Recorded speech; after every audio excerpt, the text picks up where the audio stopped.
Tudududum. Tudududum. Aria 51. Cześć, Bartek Urban. Zapraszam do testu Nissana Arii. A Nissan Aria to nowy, w pełni elektryczny Nissan, który jest crossoverem i wymiarami ma wypełnić lukę pomiędzy Qashqai'em a X-Trailem. Zresztą, pomimo dość futurystycznej bryły, wizualnie widać duże podobieństwo do tych modeli. Widać też od razu, że to elektryk, między innymi po tym, że mamy zabudowany grill, czy właśnie futurystyczny wygląd. Auto mocno na siebie zwraca uwagę, ale czy jest ładne, to już Wam pozostawiam do oceny. Osobiście średnio mi się podoba, ale ma coś w sobie, co przyciąga wzrok. Ma też coś na felgach, czyli takie plastikowe nakładki a la kołpaki, które to mają za zadanie poprawę aerodynamiki. Taką samą funkcję ma też ten spoiler na tyle.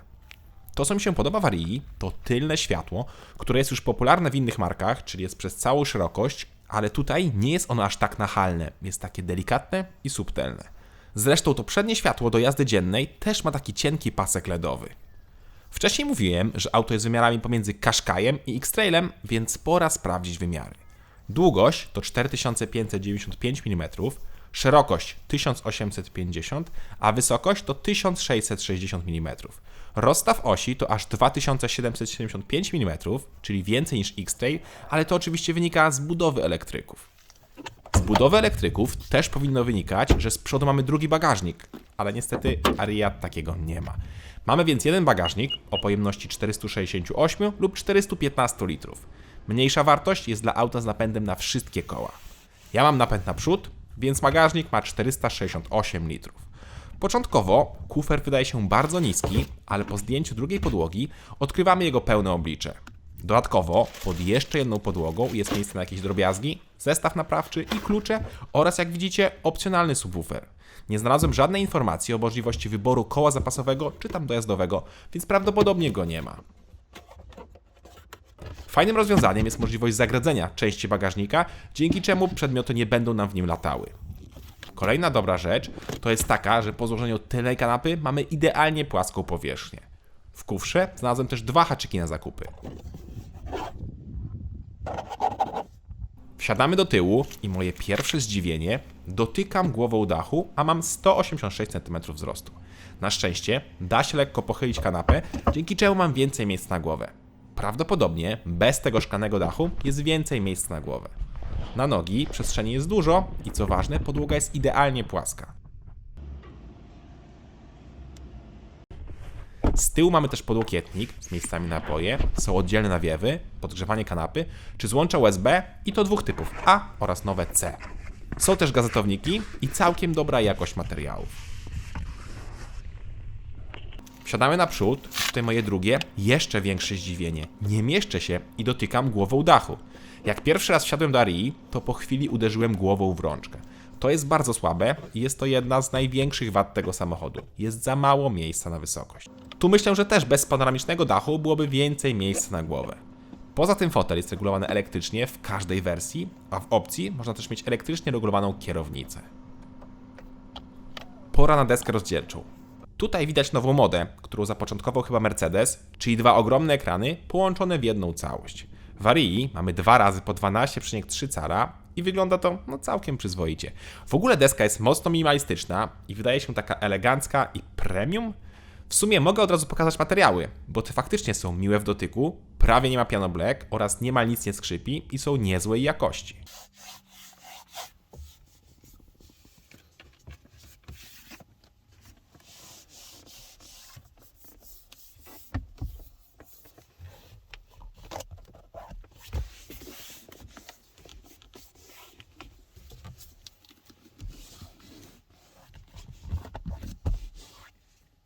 Nie podoba mi się jedynie spasowanie tego schowka przed kierowcą.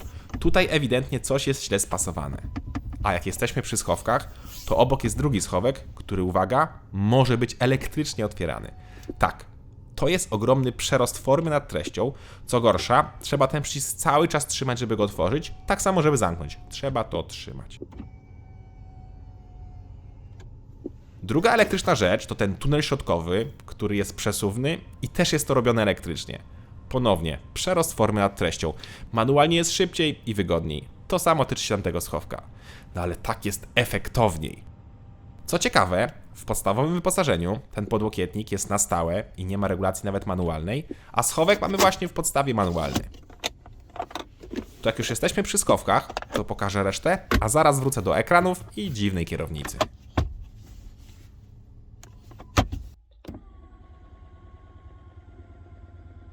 W sumie to kierownica nie jest dziwna, jest po prostu inna, bo jest dwuramienna, ale nie wygląda to źle. Źle też nie prezentują się multimedia, chociaż grafika dla map mogłaby być już nieco nowocześniejsza. Sam system działa poprawnie, chociaż jak widzicie, zdarzają się takie lekkie przycięcia.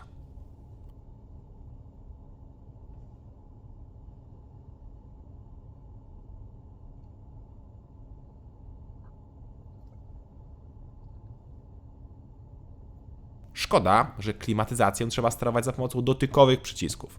W sumie to nie są w pełni dotykowe przyciski, tylko te przyciski haptyczne, czyli czujemy wibracje, jak ich dotykamy, czy tam nawet tak wciskamy. I ten dotyk musi być właśnie taki mocniejszy, a nie takie lekkie smyranie. Podobne rozwiązanie ma m.in. Audi i tam działa to moim zdaniem no nieco lepiej. Chociaż wciąż do klimatyzacji wolałbym fizyczne przyciski. Pochwalić za to muszę wygląd tych przycisków, bo naprawdę wygląda to futurystycznie, jak są tak wkomponowane w deskę i podłokietnik. Drugi ekran to cyfrowe zegary, które są w miarę proste i czytelne. Mamy dwa wskazania, a na środku różne dane z komputera pogodowego czy multimedia, a także możemy włączyć mapę.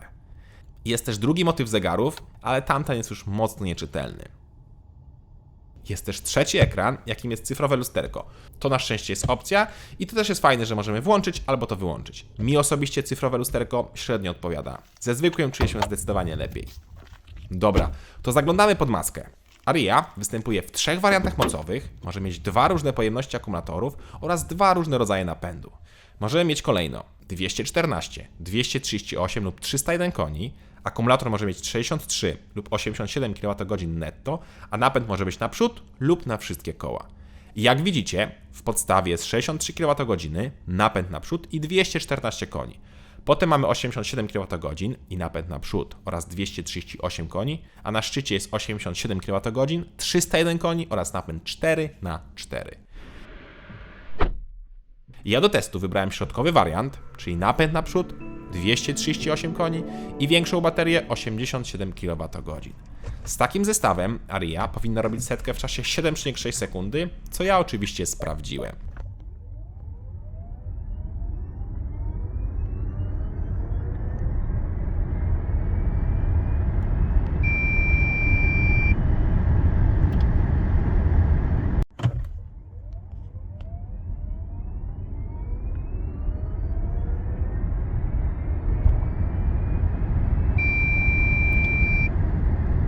Wynik to 8,1 sekundy i co ciekawe, w każdym trybie.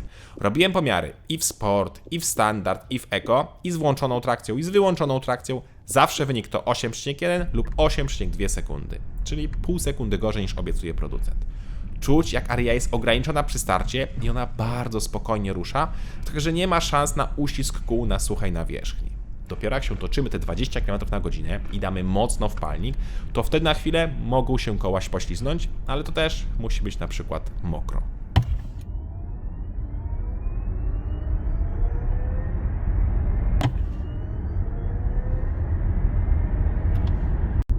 I klasycznie, jak to w elektryku, elastyczność jest świetna, a osiągi dobre. Tak, dobre, ale nie rewelacyjne, bo jednak auto bardzo dużo waży. Aria waży od 1914 do aż 2218 kg i to czuć. Czuć, jak auto się wychyla i czuć, jak auto podskakuje na niektórych nierównościach. Co gorsza, układ kierowniczy moim zdaniem nie jest progresywny i wchodzenie z większymi prędkościami w zakręt jest nieco zdradliwe. Ale to przecież SUV czy tam crossover, więc to ma być spokojna jazda i w takiej Aria dobrze się sprawdza. I co ważne, naprawdę mało zużywa. Poważnie, spalanie czy tam zużycie prądu to chyba największa zaleta Arii. Ja testowałem auto w Kołobrzegu w temperaturach około 10-13 stopni i w mieście robiłem wyniki od 12 do 16 kWh, co uważam na bardzo dobre, jak na tak duży i ciężki crossover. Z drugiej strony, ruch w październiku w pięknym Kołobrzegu jest bardzo mały, więc być może w zakorkowanej Warszawie wyniki byłyby nieco wyższe. Ale i tak uważam, że to bardzo ładne wyniki. W trasie potrafiłem zrobić wynik na poziomie 15-16 kWh, jadąc prędkościami 60-90 km na godzinę, czyli tutaj też ładnie. Niestety nie miałem gdzie i jak sprawdzić, jakie będzie zużycie przy 120 lub 140 km na godzinę, ale coś czuję, że to będzie kolejne na poziomie 19-22 kWh, tak przy 120, a potem przy 140 już okolice 26, a nawet i 28 kWh. Ale mówię, to tylko strzelam, jeszcze tego nie sprawdziłem.